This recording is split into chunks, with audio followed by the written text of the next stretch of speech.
చూస్తాండ్రు గదా, వేదం నేర్పిన గురువు కాలం చేసి కాట్నంలో గాల్తుంటే శిష్యులంతా కూడి వేద పారాయణం తోటి కడసారెట్ల వీడుకోలు వలుకుతాండ్రు. కాలం చేసింది దేశంలోనే గొప్ప పండితుల్లో ఒక్కలైన ప్రముఖులు బ్రహ్మశ్రీ రామమూర్తి సలక్షణ గణపాటి సారైతే వేద పఠనం చేసినోళ్ళంతా ఆయన కింద శిష్యరికం చేసి వేద జ్ఞానం నేర్చుకున్న 2 తెలుగు రాష్ట్రాల వేద పండితులు. గురువు శివైకం అయ్యేటాళ్లకు శిష్యులంతా తరలొచ్చి గురువు నేర్పిన వేదం తోటే కాట్నం కాడ నివాళి పట్టిండ్రు. తన శిష్యులంతా ఇట్లా వేద పారాయణం చేస్తుంటే ఇని గురువాత్మ ఎంత సంతోషించిందోనుల్లా.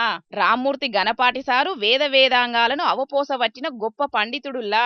దేశంలో చాలా తక్కువ మంది ఉంటారంట ఇసొంటోళ్ళు. వేదాలన్నీ కొట్టిన పిండేట ఆయనకు. తిరుపతి వేదబడిలో ఎంతో మంది శిష్యులకు పాఠాలు చెప్పి ఎంతో మంది వేద పండితులను తయారు చేసి 2011లో రిటైర్ అయిండంట.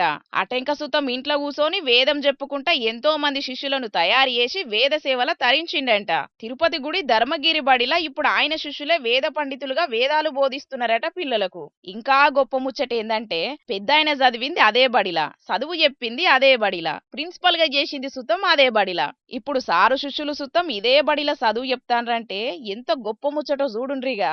అంతేకాదు తెలుగు రాష్ట్రాల్లో పెద్ద పెద్ద గుడులు పీఠాలలో కూడా సారు శిష్యులు ఉన్నారట.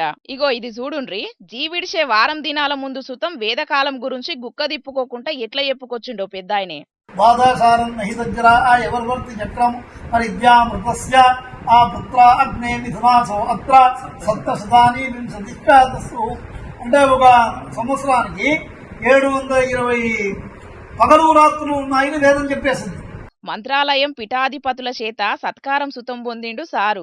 ఏదేమైనా వేదం నేర్పిన గురువుకే వేద పారాయణం తోటి శిష్యులంతా కూడి అంత్యక్రియలు చేసిండ్రంటే నా భూతో నా భవిష్యత్తి. ఇదివరకు ఏ గురువుకు సుతం ఇసొంటి నివాళి దక్కలేదు కావచ్చు పోన్రి.